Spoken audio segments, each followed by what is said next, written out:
नमस्कार, पंजाब केसरी टीवी देख रहे हैं आप। मैं हूं अजय शर्मा। संपूर्ण हिमाचल में सबसे पहले देखते हैं हेडलाइंस।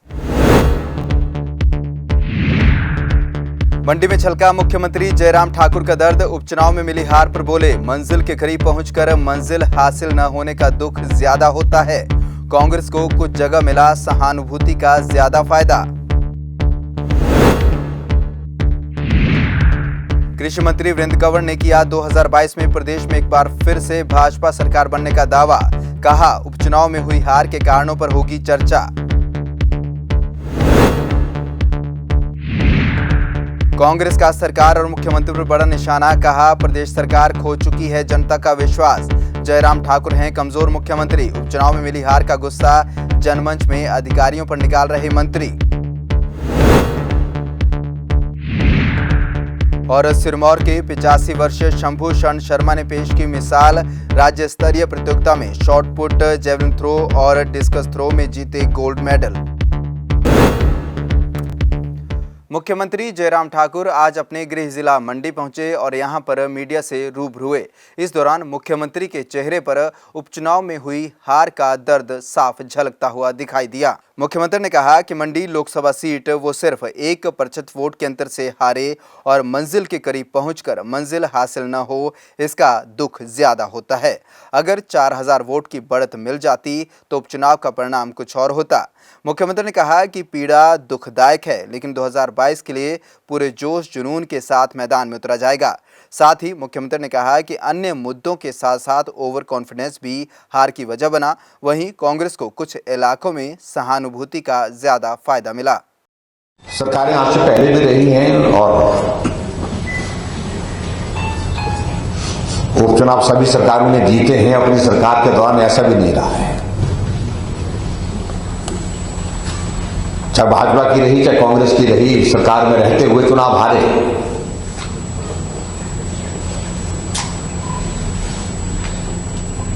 और मंडी लोकसभा क्षेत्र हम सिर्फ 1% वोट के अंतर से आ रहे हैं, आज तक के सबसे कम अंतर के साथ।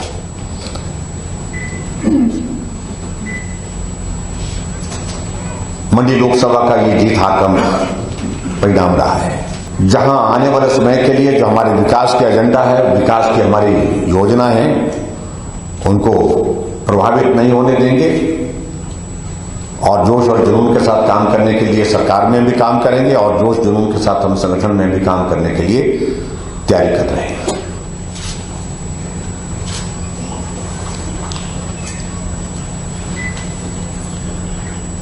लेकिन फिर भी उसके बावजूद चाहे जीत का अंतर बहुत कम रहा है, अगर 4000 वोट का अंतर हम पार लेते, कहीं से अगर 4000 की बढ़त आ जाती हमको, तो परिणाम हमारी तरफ होता। तो इसलिए ये परिणाम स्वाभाविक रूप से थोड़ा पीड़ा देने वाला है, क्योंकि मंजिल के करीब पहुंच करके मंजिल हासिल ना होना ये ज्यादा दुखदायी होता है। मैं इस बात का मैं जिक्र करता हूं।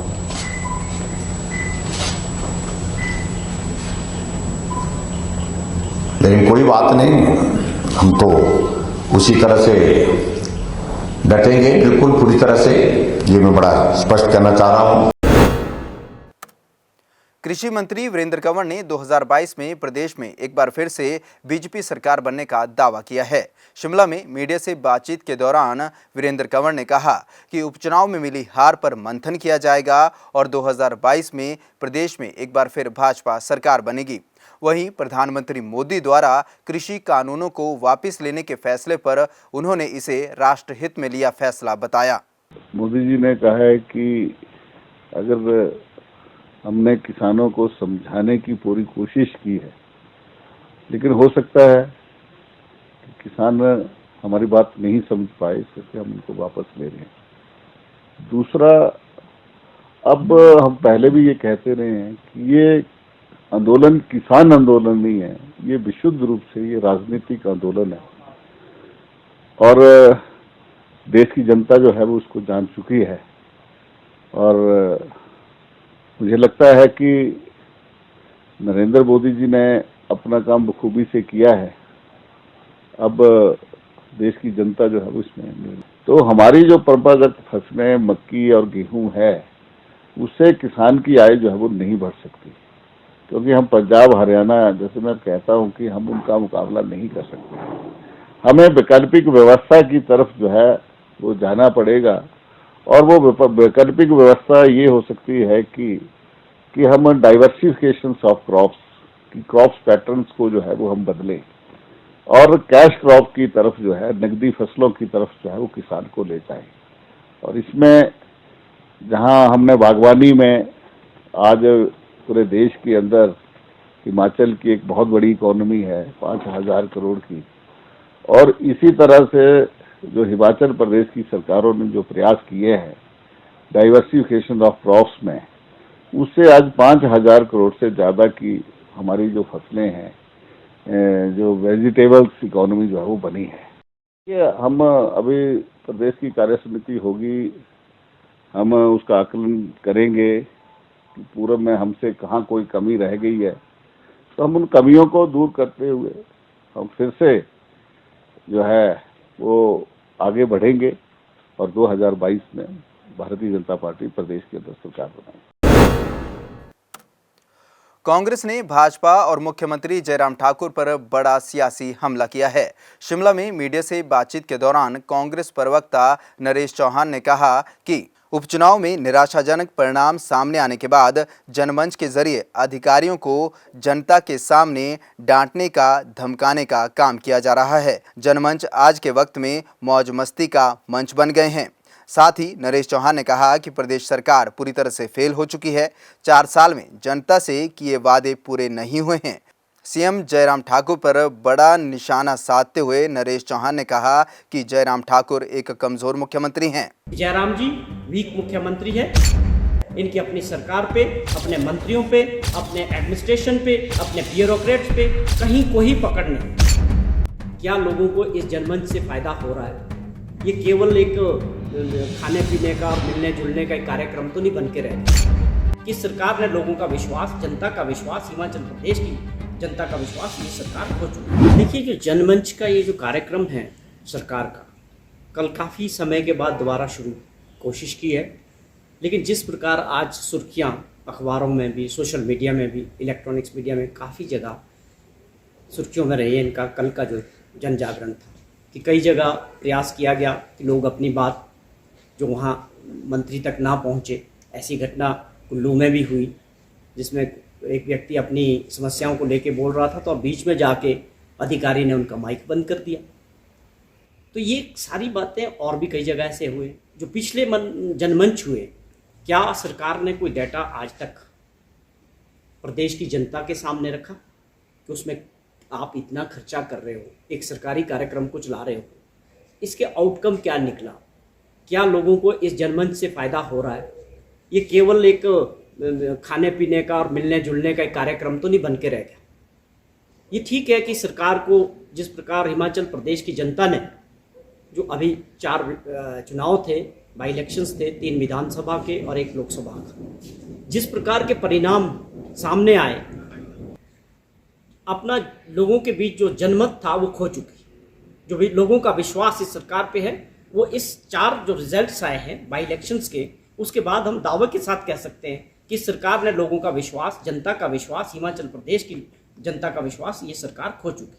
तो एक प्रयास हो रहा है दोबारा से लोगों के बीच जाने का, चाहे वो जनमंच हो, चाहे कोई भी कार्यक्रम। और जनमंच के जरिए अगर आप अपनी फ्रस्ट्रेशन अधिकारियों पे निकाल रहे हैं, कई जगह ऐसे हादसे हुए हैं कि अधिकारियों को डांटने का लोगों के सामने, जनता के सामने कई मंत्रियों ने ये कोशिश किया, ये प्रयास किया। हम इसको समझते हैं, उनकी ये राजनीतिक मजबूरी है और वो एक फ्रस्ट्रेशन है। जो सरकार अपना विश्वास खो चुकी हो, तो वो अधिकारियों को धमकाने का जो प्रयास जनमंच में जनता के सामने कर रहे हैं, वो एक दिखावा के तौर पे हो रहा है। अब अधिकारियों को धमकाने से अब ये विकास की जो रुकी हुई गाथा है हिमाचल प्रदेश में, ये आगे बढ़ने वाली नहीं है। आपका 4 साल का जो काम था, 4 साल का जो समय था सरकार का, उसको हिमाचल प्रदेश की जनता अच्छी तरह देख चुकी है। जयराम जी वीक मुख्यमंत्री है। इनकी अपनी सरकार पे, अपने मंत्रियों पे, अपने एडमिनिस्ट्रेशन पे, अपने ब्यूरोक्रेट्स पे कहीं कोई पकड़ नहीं। तो इस सारी बातों का खामियाजा प्रदेश की जनता को भुगतना पड़ा कि 4 साल जो प्रदेश विकास की दृष्टि से पिछड़ गया। राजपत्रित कर्मचारी महासंघ के पूर्व अध्यक्ष गोपाल दास वर्मा ने सोलन में भाजपा की हुई हार को भाजपा की उच्च स्तरीय भीतरघात बताया है। सोलन में मीडिया से बातचीत के दौरान उन्होंने कहा कि जयराम सरकार हार से बचने के कई बहाने ढूंढ रही है, जिसमें महंगाई और सहानुभूति को मुख्य वजह बताया जा रहा है, लेकिन ये सरासर गलत है। उन्होंने कहा कि इन चुनाव में भाजपा कार्यकर्ताओं ने ही भाजपा को हराया है और जो कसर रह गई थी वह कर्मचारियों ने पूरी कर दी। कहा कि भाई महंगाई की वजह से हार गए, ऐसा नहीं है। महंगाई तो पूरे देश में थी, दूसरी जगह दूसरी स्टेटों में भी जीते हैं बीजेपी के लोग, ऐसा नहीं है कि वहाँ हारे हैं। और दूसरा ये कहा भी श्रद्धांजलि के नाम पे जो है वीरभद्र सिंह के, जो स्वर्गीय वीरभद्र सिंह रहे थे मुख्यमंत्री, उनके श्रद्धांजलि के नाम पे वोट जो है प्रतिभा सिंह को या दूसरों को उनको मिला है, ऐसा नहीं है। आप देखिए कि रामस्वरूप जी भी तो उनकी भी डेथ हुई, और जुब्बल कोटखाई में देखिए नरेंद्र बरागटा की डेथ हुई, तो वहाँ सहानुभूति क्यों नहीं चली? वहाँ भी तो सहानुभूति चलनी चाहिए थी, ऐसा नहीं था। मैं तो ये कहना चाहता हूँ कि भारतीय जनता पार्टी के अंदर भीतरघात बड़े पैमाने पे हुआ। भारतीय जनता पार्टी के लोगों ने ही सरकार को हरा दिया और जगह जगह राइवल खड़े हुए, राइवलों को एक से दूसरी जगह भेज दिया, तीसरी जगह भेज दिया, उनके खिलाफ कोई कार्रवाई नहीं की। अगर उनके खिलाफ कार्रवाई की होती तो आज ऐसी स्थिति नहीं आती। आज तो कांग्रेस में इतना बड़ा कोई लीडर है ही नहीं है, वीरभद्र सिंह के मुकाबले में कोई लीडर ही नहीं है, फिर कैसे जीत गए? क्या कारण रहे? ये तो मुख्यमंत्री जयराम ठाकुर को इसके बारे में सोचना चाहिए, विचार करना चाहिए भी हम हारे क्यों, क्या वजह रही इसकी हारने की। आप देखो कि भाई हमारे पास हिमाचल में जो कर्मचारी हैं, पेंशनर है, हमारे किसी भी नेताओं को बीजेपी के किसी भी टॉप लीडर ने ये नहीं कहा यार चलो हमारे फेवर में यार चुनाव प्रचार तो करें, आप जाइए, आपके पास इतना बड़ा संगठन है और आप इतने बड़े वरिष्ठ नेता है, किसी ने नहीं बोला। दूसरी तरफ आप देखो जो कांग्रेस सपोर्टेड जो पेंशनर संघ है उनको उन्होंने कहा वो सारे में घूमे। अब क्रेडिट तो मिलेगा भैया उनको जो सारे में घूमे, हमारे को किसी ने कहा। ये जनता पार्टी का संगठन और मुख्यमंत्री जयराम ठाकुर हमारे को कहते 2 महीने पहले तो करिश्मा दिखा देते। आज कांग्रेस नहीं जीती हिमाचल में, प्रतिभा सिंह भी नहीं जीती, कोई जीतने का मार्जिन भी उतना कोई 8 लाख नहीं था, 8,000 से जीती, कोई उसका वो बड़ा वो मायने नहीं है। मांग उठाते हैं। आप बताइए 4 सालों में पेंशन को 1 पैसे का बेनिफिट नहीं मिला, पंजाब के आधार पर कोई बेनिफिट नहीं मिला, 65, 70, 80 का लाभ नहीं मिला, 4, 9, 14 का लाभ नहीं मिला। सबसे बड़ी ये बात रही जयराम ठाकुर सरकार की कि पूर्व सरकार में जो कर्मचारी विरोधी फैसले थे वो वापस नहीं लिए। दूसरी बात ये है कि पूर्व में जब मुख्यमंत्री प्रेम कुमार धूमल थे, सतपाल सत्ती थे, इन्होंने एक चार्जशीट बनाई थी कांग्रेस के खिलाफ, बड़ी भारी चार्जशीट बनाई थी जो करोड़ों अरबों के घपले उसमें थे। वो चार्जशीट कहाँ है आज? उसका क्या हुआ? क्यों नहीं उस पर सरकार ने एक्शन लिया? लेना चाहिए ना एक्शन, क्या मिली भगत है उसमें एक्शन ले उनके। अब भी टाइम है, अभी भी कुछ नहीं बिगड़ा। देखिए मैं आपको एक बात बताऊं, अगर सरकार चाहे तो सारी बातें हो सकती है। पेंशन को भी मिलेगा, कर्मचारियों को मिलेगा, पंजाब वेतनमान भी मिलेगा, 11% DA अगर दे दें, मतलब कई बातें हैं। अगर सरकार को करना चाहिए ये पूर्व सरकार के जो कर्मचारी विरोधी फैसले उनको बदले हो, ठीक है ना जी। वो तो मैं तो ये कहता हूँ, मैं तो आज भी अकेला ही हूँ। आप एफिडेविट लाइए, अभी साइन दी एफिडेविट। अगर ये सारी बातें जयराम ठाकुर करते हैं तो ठीक है 2022 में आ जाएंगे, और नहीं करेंगे तो। पिछले करीब 8-10 दिनों से रिसाव का धंस झेल रही आस्था का केंद्र मैक्लोडगंज की डल झील लगभग पूरी तरह से सूख गई है। सोमवार सुबह तो झील की स्थिति यह हो गई कि झील का लगभग सारा पानी रिस गया, जिसकी वजह से झील की लगभग सभी मछलियां मर चुकी हैं। अब केवल छोटी छोटी मछलियां बची हैं, वो भी बहुत कम पानी में तड़प रही हैं। झील में ऐसा आलम एक बार पहले भी 2014 में देखने को मिला था, जब झील सूख गई थी और उस समय भी यहां पर मछलियां मर गई थी।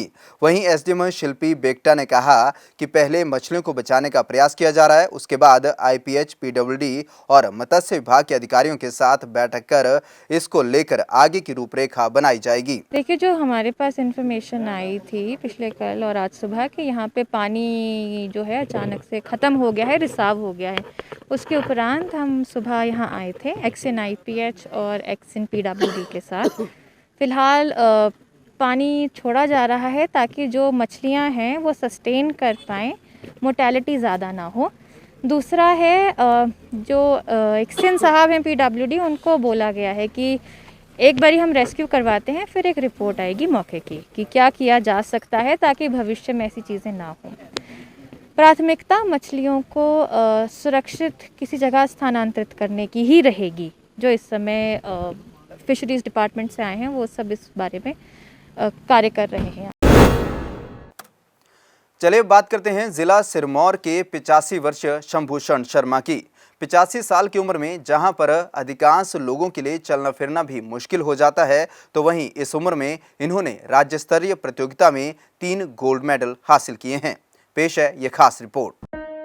4 साल पहले मैंने शॉर्ट पुट में पार्ट लिया था, जो स्टेट के थी, उसमें गोल्ड मेडल लिया था। सोलन में जो कार्यक्रम हुआ उसमें 3 गोल्ड मेडल मिले मुझे, शॉर्ट पुट, जैवलिन थ्रो और डिस्कस थ्रो। पूरे प्रदेश का रिप्रेजेंटेटिव मेरे को मानकर उन्होंने कहा कि ये एक उदाहरण है जो 85 साल के एज में ग्राउंड में खेलने के लिए आए हैं।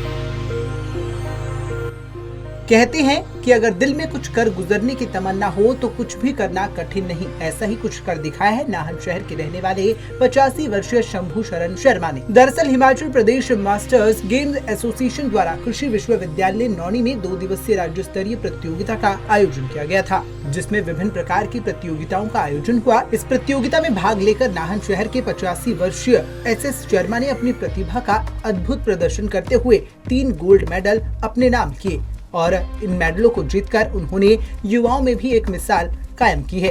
SS शर्मा ने शॉर्ट पुट, जैवलिन थ्रो व डिस्क थ्रो में भाग लेकर गोल्ड मेडल हासिल किए। उन्होंने बताया कि करीब 4 साल पहले उन्होंने शॉर्ट पुट प्रतियोगिता में हिस्सा लेकर पहले भी राज्य स्तर पर गोल्ड मेडल जीता था, मगर ये पहला मौका था जब उन्होंने डिस्क थ्रो और जैवलिन थ्रो में हिस्सा लिया। मैंने शॉर्ट पुट में पार्ट लिया था, जो स्टेट के थी, उसमें गोल्ड मेडल लिया था। उसके बाद नेशनल में सिल्वर मेडल मिला था मुझे। उसके बाद 2 साल बीच में बंद रहा कोरोना की वजह से। इस साल इन्होंने चौथा इवेंट किया है, जिसमें मैंने शॉर्ट पुट, जैवलिन थ्रो और डिस्कस थ्रो में हिस्सा लिया। इसकी तैयारी मैंने नाहन में ही अपने चम्बा ग्राउंड में की थी। मेरे कोच विजय यादव थे जिन्होंने मुझे सिखाया था। इससे पहले जैवलिन थ्रो और डिस्कस थ्रो मैंने नहीं किया था, लेकिन शॉर्ट पुट में यंग एज में जब था तब करता था, लेकिन उस समय गाइड या कोच नहीं होते थे।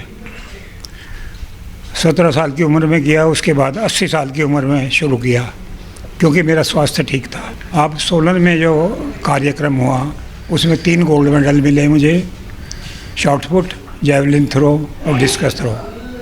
इसके अलावा पूरे हिमाचल से 85 एज ग्रुप में कोई भी दूसरा प्रतियोगी मुझे नहीं मिला, जिस कारण आयोजकों ने पूरे प्रदेश का रिप्रेजेंटेटिव मेरे को मानकर उन्होंने कहा कि ये एक उदाहरण है जो 85 साल के एज में ग्राउंड में खेलने के लिए आए हैं और ये नौजवानों के लिए प्रेरणा है।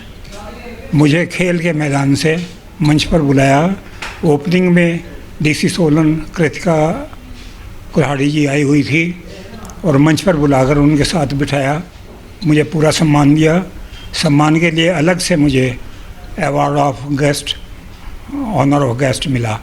इस उपलब्धि से नाहन शहर वासी भी बेहद खुश हैं, जिसके चलते हाउसिंग बोर्ड वेलफेयर एसोसिएशन के अध्यक्ष नरेंद्र तोमर ने कहा कि शहर व सिरमौर जिला के लिए बेहद खुशी का विषय है कि जिले से ताल्लुक रखने वाले व्यक्ति ने ये उपलब्धि हासिल की है। उन्होंने कहा कि इस उम्र में ये उपलब्धि हासिल करना अपने आप में काबिले तारीफ है और अन्य लोगों को भी इससे प्रेरणा लेने की आवश्यकता है। बड़े खुशी की बात है कि हमारे जो housing board colony welfare association के चीफ पैटर्न भी है SS शर्मा जी, उन्होंने जो है ये HP मास्टर्स गेम्स में 3 गोल्ड मेडल लेके आए हैं। ये तो उससे जो है हमारे पूरे हाउसिंग बोर्ड में और पूरे नाहन में, सिरमौर में बड़ी खुशी की लहर है कि 85 ईयर्स की ग्रुप में जो है इन्होंने 3 गोल्ड मेडल सिरमौर को दिलाए हैं और बहुत फिटनेस इनकी रहती है 85 साल की उम्र में भी।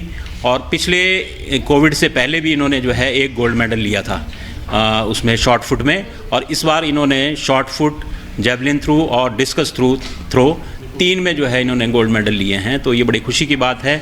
मैं बधाई देना चाहता हूँ हाउसिंग बोर्ड एसोसिएशन प्रेसिडेंट के नाते कि इस तरह से जो है सारे जो यूथ है उनको भी नशे और इन चीज़ों से दूर रह करके इस उम्र तक जो है अपनी फिटनेस को बनाए रखने के लिए जो है ये गेम्स में भाग लेना चाहिए और इन लोगों से प्रेरणा लेनी चाहिए। ये हमारे आदर्श हैं और हम लोग पूरी कोशिश करेंगे कि भाई हम लोग भी इनके मार्गदर्शन पर चलेंगे। कुल मिलाकर ये साफ है, यदि मन में कुछ कर गुजरने की ठान ली जाए तो कुछ भी करना कठिन नहीं है। फिर ना ही उम्र आपके सपनों को पूरा करने से रोक सकती है और ना ही किसी भी तरह की कठिनाई। पंजाब केसरी टीवी के लिए नाहन से विनीता शर्मा की रिपोर्ट।